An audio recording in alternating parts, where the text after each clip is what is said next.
coming to Vietnam for the 23-year journey in classical music. I got to Vietnam and discovered all this wonderful music. Where the passion for music becomes reality. All this is, I think, only possible in Vietnam. And the efforts to contribute to the local classical music scene appreciated. They all held up signs with the word thank you in different languages. British conductor Graham Sutcliffe. Hello and welcome to this edition of Talk Vietnam. Now, for many classical music lovers here in Vietnam, they have been stunned by the decision of British conductor Graham Sutcliffe to leave Vietnam after 23 years of being devoted to the classical music scene here in Vietnam. Now, his bidding farewell ended with a concert that was focused on the theme of love in opera, featuring an elective mix of showpieces throughout the periods of classical music. Now, in this edition of Talk Vietnam, we're very lucky to have Graham here in our studio in order to talk more about his passion for classical music here in Vietnam, but above all, his love for the land people and the music scene here in the country.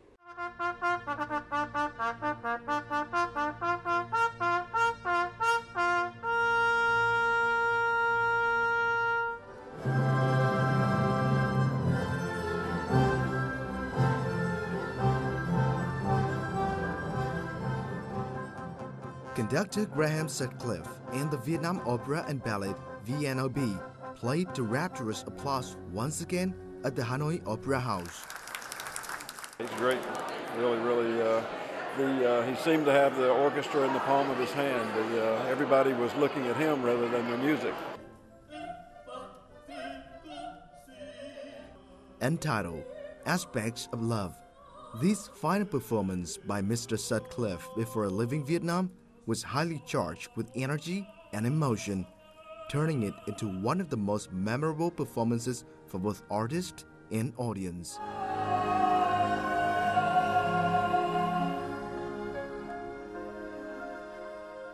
It was amazing.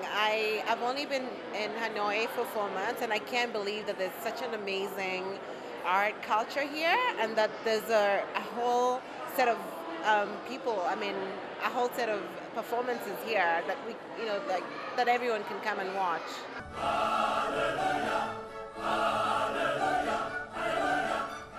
As a final farewell at the end of the show, the choir and orchestra surprised Graham with Hallelujah, which had been kept off the playlist and was a genuine surprise to the talented conductor who has spent the last 2 decades dedicating himself to Vietnamese classical music.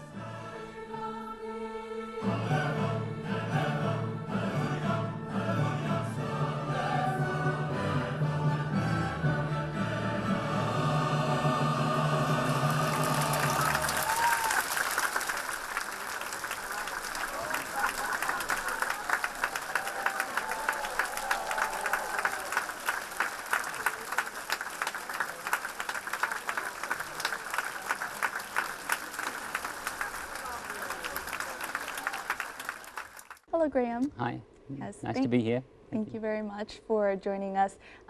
Now, how did you feel upon this last night of the concert, bidding farewell to 23 years of spending here in the country? Yes, of course, it was a very emotional experience. It was going to be my last concert, probably my last concert, at least for some time here in Vietnam. And the pieces we chose were all about love. So I think that also indicated a little bit what I was trying to say with the pieces. That it was a representation of my love for Vietnam. Yes. Can you tell us the moments kind of running up to the preparation? How did you how was the process working with your colleagues, whom you have worked for many years? Well, the process was the same as for any other concert that we do.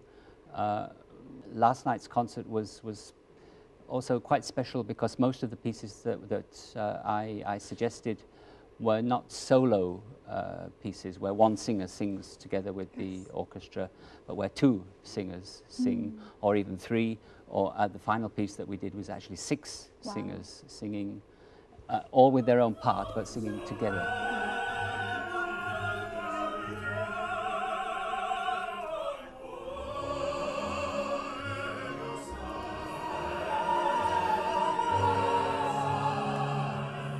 And that's very, very challenging for any singer.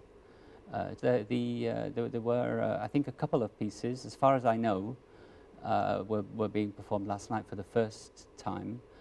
I performed, one of them was the Die Tote Stadt by Korngold, and it's a beautiful duo about a man who has actually lost his wife, and then meets a girl who reminds him of his wife. I actually performed that piece in Ho Chi Minh City about 15 years ago now. Wow. So it was a very special piece for me too, because it's the first time we've performed it again. And as far as I know, I may be wrong, but the last piece that we did was a sextet, which means 6 solo singers on the stage, also with the choir chorus in the background, and of course the orchestra. Was the sextet from Lucia de Lammermoor, and I think that was the first time that was performed in Hanoi, and it was the first time that I've performed it, certainly you've performed in Vietnam. Yes.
I believe that, you know, even though it was a very emotional performance, it ended even on a higher note, and that was the orchestra decided to give an impromptu performance in honor of you, performing Hallelujah, the chorus from Handel's Messiah.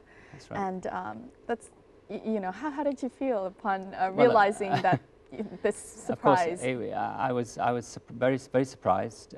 It was an impromptu performance presented as an encore, and I think it was not just the orchestra and the chorus as well together who made an announcement to the audience, which I wasn't expecting, that this would be the last concert, and therefore they had prepared this piece, which they performed virtually without conductor. How did you think the orchestra and the chorus did without your being the conductor?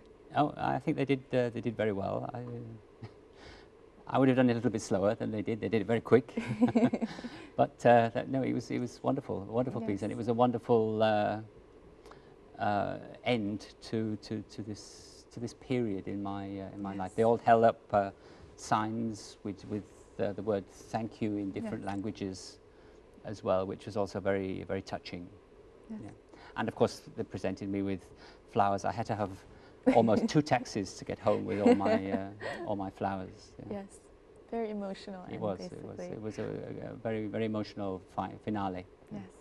Now, Maestro Graham Sutcliffe is renowned in the Vietnamese music circle for programming concerts of consistent professional quality. In the following, we'll take an overview of some of his music in the following.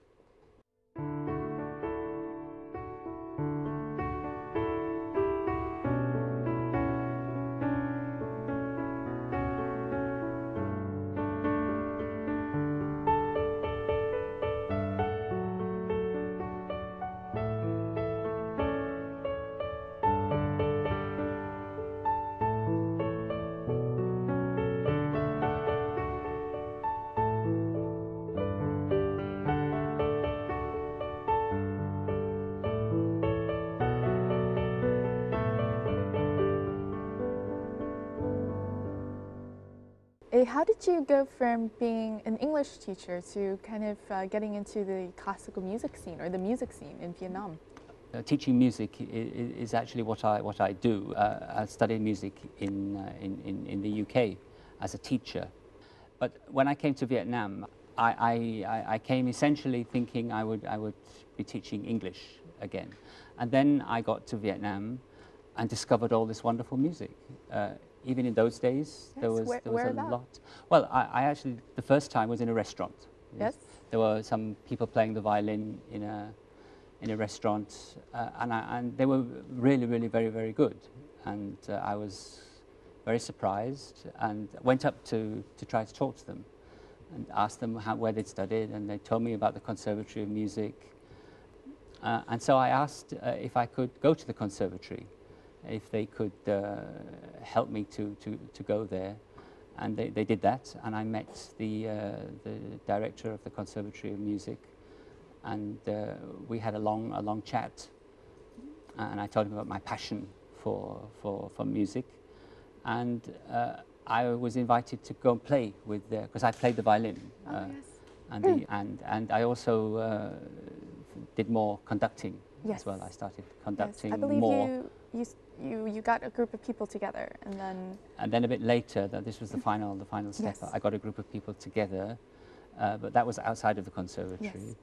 And we formed a small group of musicians, and that then became an orchestra, and we started performing in Ho Chi Minh City on a regular basis, about once a month, in fact, for about 3 years. wow, in for Ho Chi 3 Minh years. City. And then the City Symphony Orchestra was also formed, and I Yes, was it is. invited to play with Yes. with Also the them violin. as actually a viola player, Viola. because I play viola as well. Yes.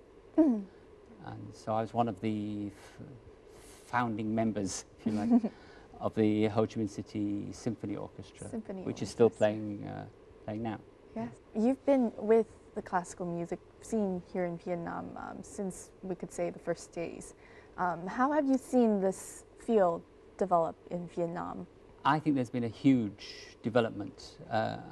Just talking about Hanoi, over the last 10 years, if you look at the opera and ballet world, Yes. when I first came, the opera company had done very, very few full operas, staged operas with costume and scenery. They'd done some, often with overseas soloists. So the main characters in the opera are sung by foreigners, and the chorus, the orchestra maybe, and the stage work is done on the Vietnamese side. Now that's changed, and I think we've begun to change that quite recently. We've done not many, but a few operas over the last couple of years where everybody has been Vietnamese except me. How do you see the audience scene change after 23 years? Well, I think there are large numbers of I mean, in Hanoi now, there are so many people who are very, very interested, and quite young people. It's not all old people like me who are interested in classical music. There's no country, or very few countries in the world, I think, where there are large numbers of people interested in classical music. Classical music is quite a minority niche interest for people. Yes. So it's not really different in Vietnam if you say there are not many people who enjoy it, but it's an important niche. It has to be there.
let's talk a little bit about the opera. It's something that you have helped to contribute to, popularizing here in Vietnam. Can you elaborate on your decision of helping to bring opera to the country? I think it's important for every country to have this culture, this aspect of culture. If you look at the other countries in Asia, look at Japan, look at Korea, Singapore, they all have a very strong Western classical tradition. Of course, they also have a strong local tradition as well, and I don't think the local culture has suffered because Western music has come to their countries. If you think of all the pop music, that's pop music in Vietnam, written by Vietnamese composers, sung by Vietnamese singers, is using the Western harmonic system. So it's essentially, it has influences of traditional Vietnamese culture. So I don't know what that tells us. There's something about the Western system that is appealing. Yes. For the current opera singers, which you have worked with in Vietnam, how do you assess their skills, and what it is that they need to, what is it that they need to improve on in order to better sing opera pieces? Well, again, I think this goes back to the progress that we have made. I think even though they haven't learnt Italian, they've been able to sing whole operas in Italian. Of course, in singing in Italian, it's very difficult to know what you're singing about. Sometimes the music is a little bit deceptive. You sound as if you're singing a love song and you love the person. There was one example last night when one of our singers is singing a beautiful love song, and the guy she's in love with is Samson and Delilah. It's a very famous story. She's singing, but actually she's going to kill him. It's all a trick. Yes.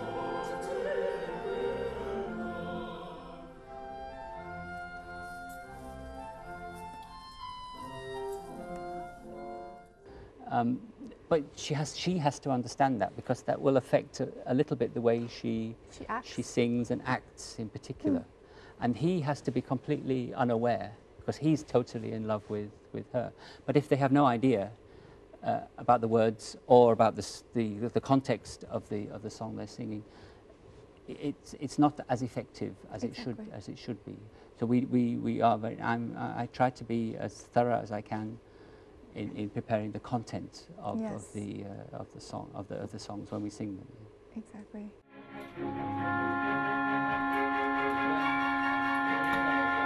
With such a strong bond between conductor Graham and the Vietnamese instrumentalist, his leaving is a huge loss to every member of the Vietnam National Opera and Ballet.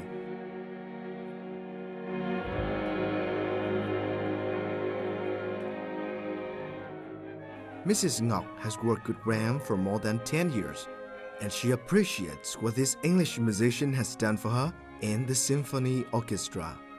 Công việc của tôi là thổi O31, tức là đảm nhiệm những cái phần mà có phần solo.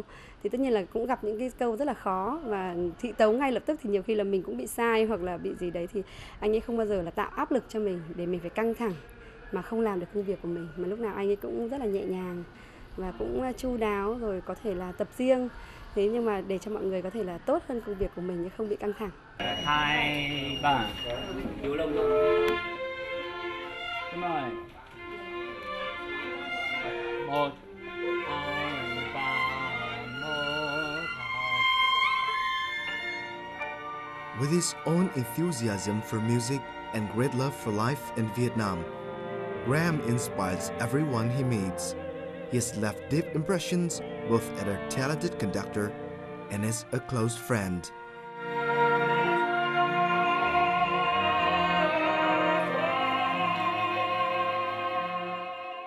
Những cái năm tháng mà gắn bó với nhau, cùng làm việc với nhau, thì ngoài cái tình cảm, cái trách nhiệm ở trong công việc, thì chúng tôi cũng là những cái người bạn ở bên ngoài cuộc sống đối với nhau.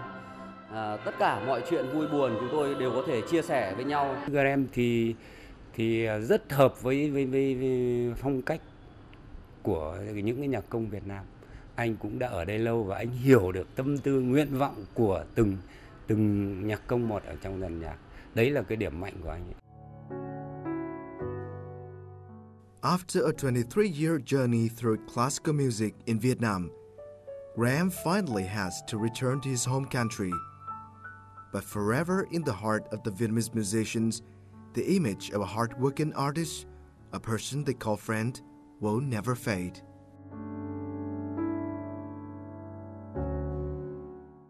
Do you remember the first concert you conducted here in Vietnam? Oh yes, yes. The first one we did in Ho Chi Minh City with the group that I formed, and it was not at the Opera House, of course. The first one was relatively small. It was with a relatively small group of about 25 musicians, and we started with an early piece, Handel, the arrival of the Queen of Sheba, with two soloists, two solo oboes, and that was quite unusual to have wind together with strings. In those days, there were quite a few concerts just with strings. Yes. The level of the string players in those days was, I think it's true to say, was a little bit higher than the wind. Than the wind. Yes. That's always been a problem here. It's getting better. So I put two oboes as soloists in that first piece, and I think that was quite a for me certainly a milestone. Yes, a milestone, of course. It was the first time you conducted in Vietnam, and then from then on, you become and a full house. Yes. You know, we sold all the tickets. We sold tickets. We didn't make a huge amount of money, but there was enough to pay everybody a little bit in the orchestra, just a small amount, and it was a very special occasion. Yes. You mentioned that as a milestone. Let's talk about some of the other memories you've had working with the orchestral and also chorus scene here in Vietnam. What are some of the memories that stick to mind? So now there must be so many, but there are many. If you, at the top of your head. So I'll give you a few examples. I was once performing a piece that needed two pianos, and we were performing it in a school. The school didn't have any pianos, so we needed to transport two pianos from a shop to the school. We had very little money, so we didn't have enough to rent a lorry. So we put two pianos on a cyclo. Well, I think it was two cyclos actually, but still, a piano on a cyclo, just imagine it.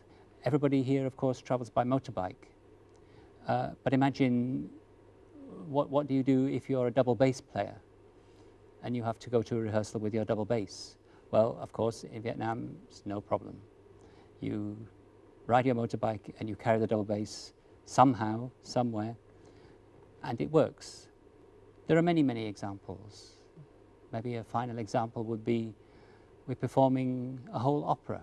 The place for the orchestra in the Opera House, the pit, is actually only designed for a small orchestra of about 30, but we squash 60 people in there, and we are able to perform the opera.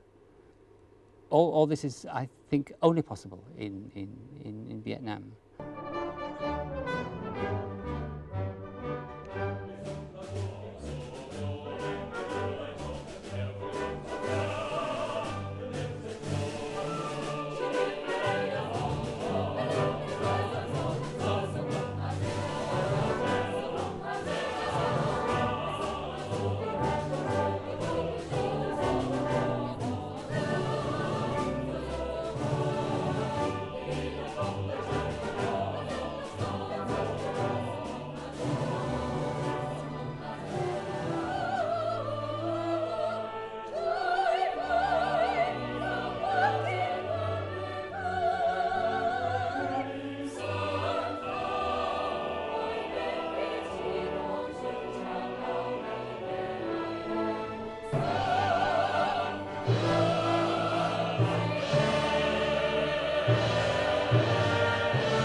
In the previous clip, we've just seen the extract of Du Kích Sông Thao. Can you share with us the preparation for this Vietnamese composition? I feel I'm very lucky to have made acquaintance with quite a number of Vietnamese composers, including Do Hom Quân. Yes. Do Hom Quân, of course, is Do Nguyen's son. Who wrote Du Kích Sông Thao. Yes.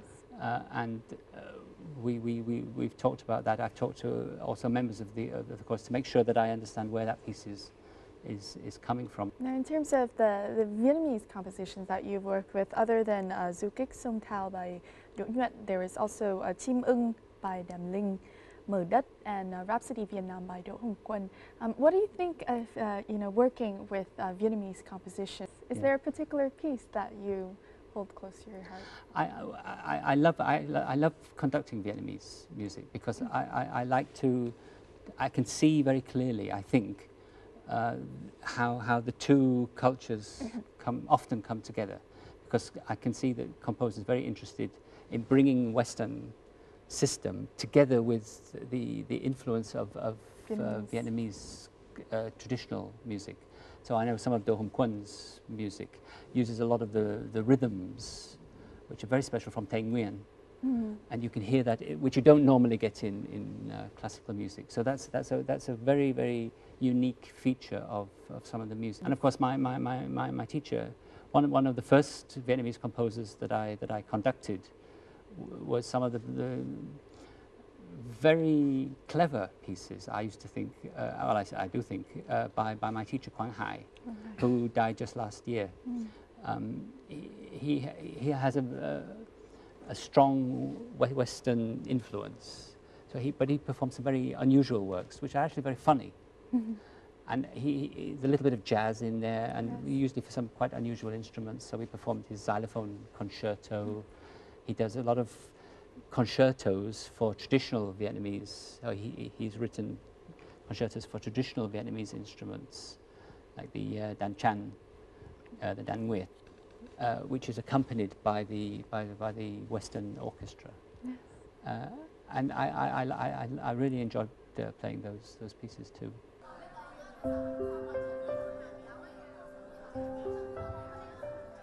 Today, Graham is going to meet some friends of his. This will be one of his last chances to hang out with them before returning to England.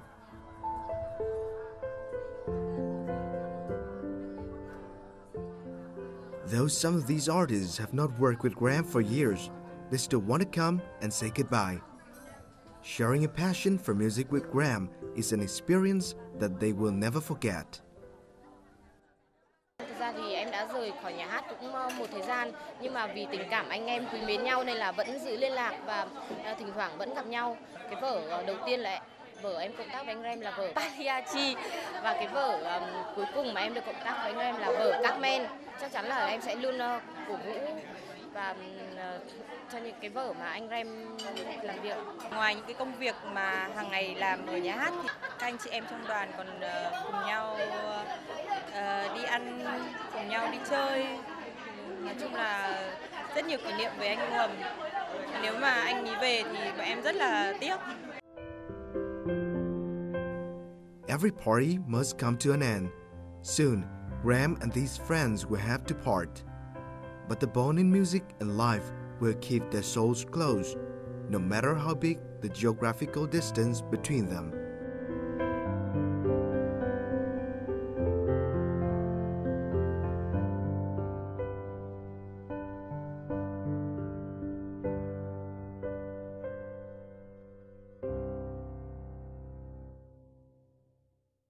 Now let's talk more about your life here in Vietnam, outside of being in the concert hall and working with the musicians.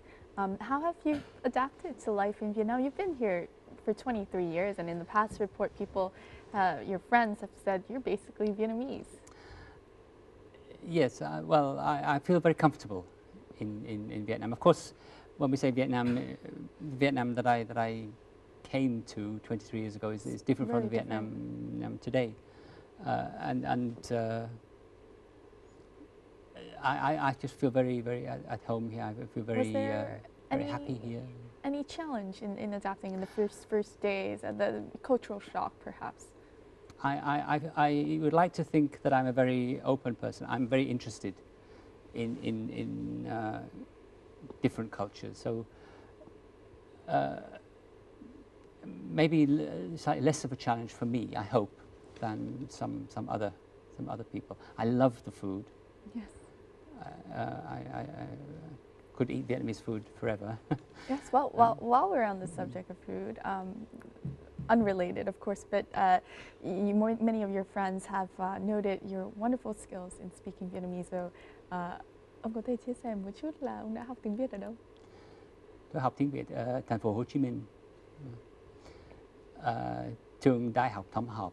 Bây giờ là trường Đại học Xã hội và Nhân văn. Nhưng có lẽ là ông đã ở ngoài Hà Nội đủ lâu để có giọng Bắc rồi. Đi ra ngoài này thì ông cảm thấy sống ở ngoài Hà Nội này thì ông có nhắc là ông rất là yêu thích đồ ăn Việt Nam, thì là có những đồ ăn nào mà ông yêu thích nhất? Tuần trước tôi đi ăn chả cá với một số người bạn trong gia nhạc, trong hợp xướng. Sau đó mình có một cái liên hoan nữa để chia tay với tôi. Mình ăn lẩu dê rất là ngon. Lẩu dê, bún đậu, mắm tôm. Mắm tôm, Thật lắm.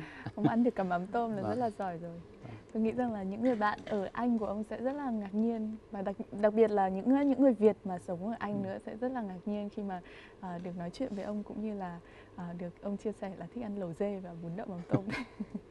Yes, that's wonderful. You speak wonderful Vietnamese.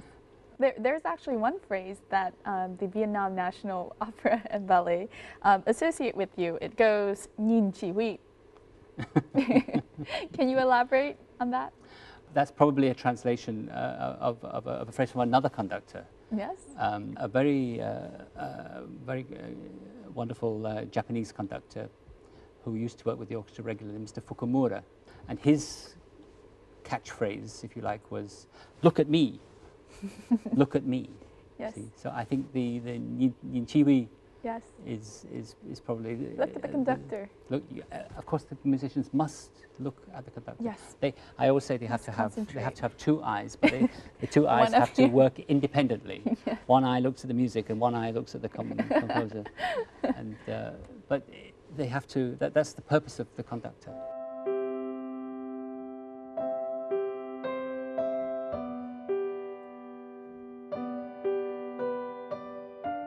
The first time I came to Hanoi in 93 or 94, it was very quiet. In those days, there were no cars, just a lot of bicycles. I was quite surprised at how quiet the city of Hanoi seems to be.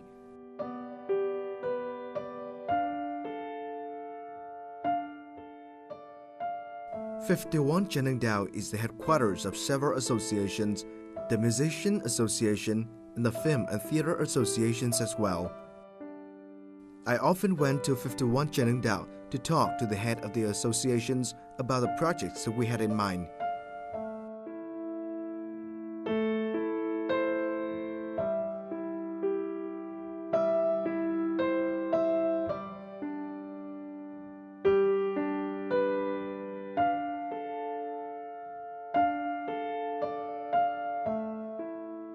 The Hanoi Opera House is the place that I will remember the most for the rest of my life.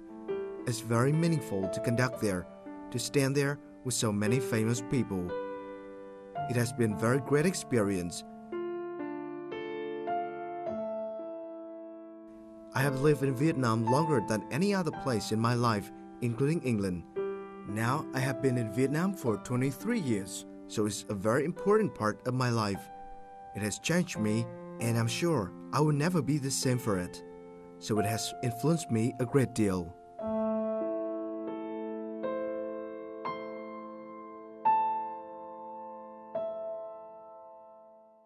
Now, going back to the UK and perhaps any other place that you would visit in the future, if anyone asked you about Vietnam, what would be the first words that come to mind that you would tell them? Creativity. I have met so many very, very creative people in many areas of the arts, not only music, but I've, with my work at the British Council, I met many artists, I met many sculptors, I meet writers, I've met composers, I've met singers, yes. And they all bring something of their own to the music. Yes, creativity. Do you find that being here for so long, you've said this is one of the countries that, you know, you've been here the longest in any one country. Vietnam is the one, and many of your friends have said you're basically Vietnamese at heart. Do you find that to be true, or at some point, you know, a part of Vietnam is with you? Well, I think I've taken on a little bit of a few of the Vietnamese values, not entirely.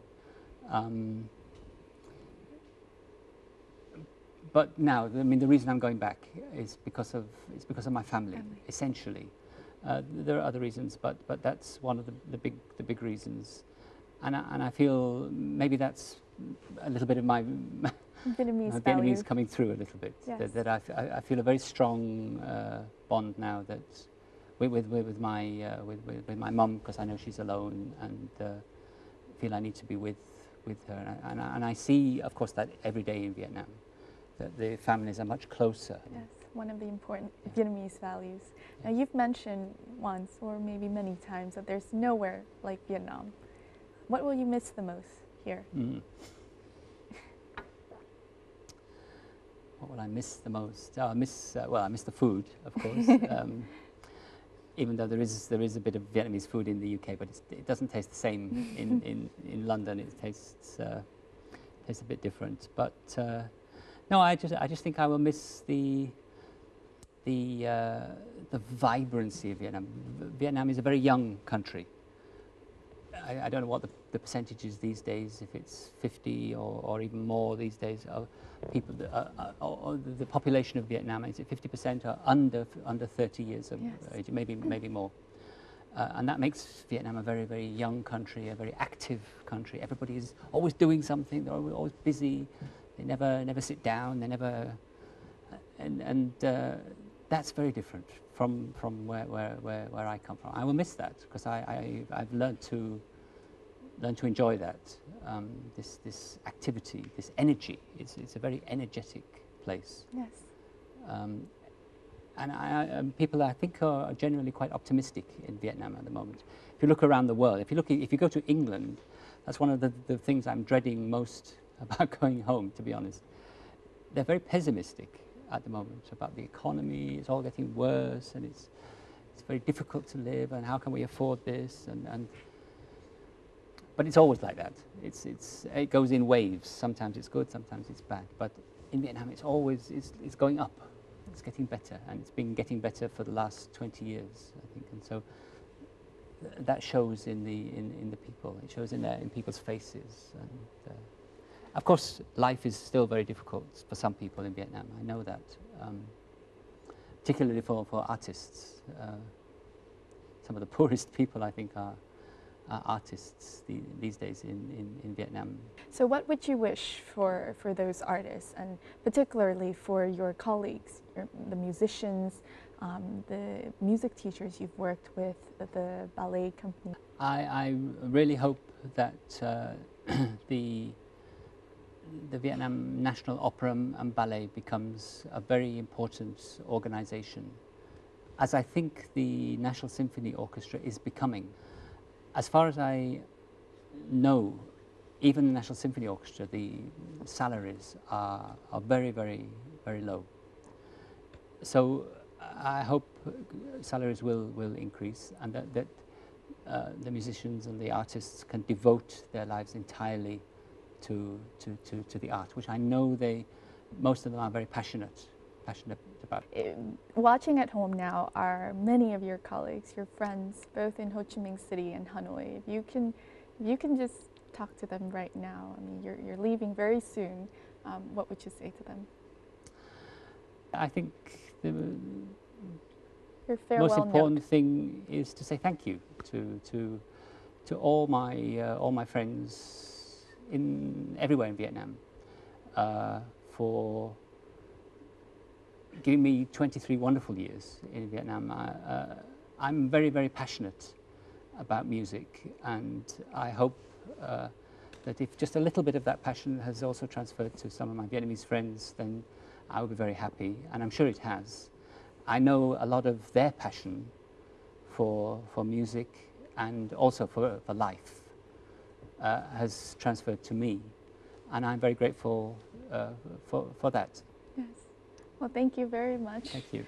Graham, for sharing your stories. And on behalf of the audience, I would like to thank you for your contribution to Vietnam's classical music, but also music scene in general here in Vietnam. And we hope that you know, as your friends have said, this is always your home, and you're always welcome back here to enjoy more and to meet your friends once again. Thank you. And all the best of luck in the UK. Thanks very much. Yes, thank you.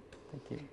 And that wraps up our edition with Mr. Graham Sutcliffe, who has been a conductor and has devoted his past 23 years to contributing much of his time and efforts to the classical music scene here in Vietnam. We hope you have enjoyed this edition, and we'll see you more in the next edition of Talk Vietnam.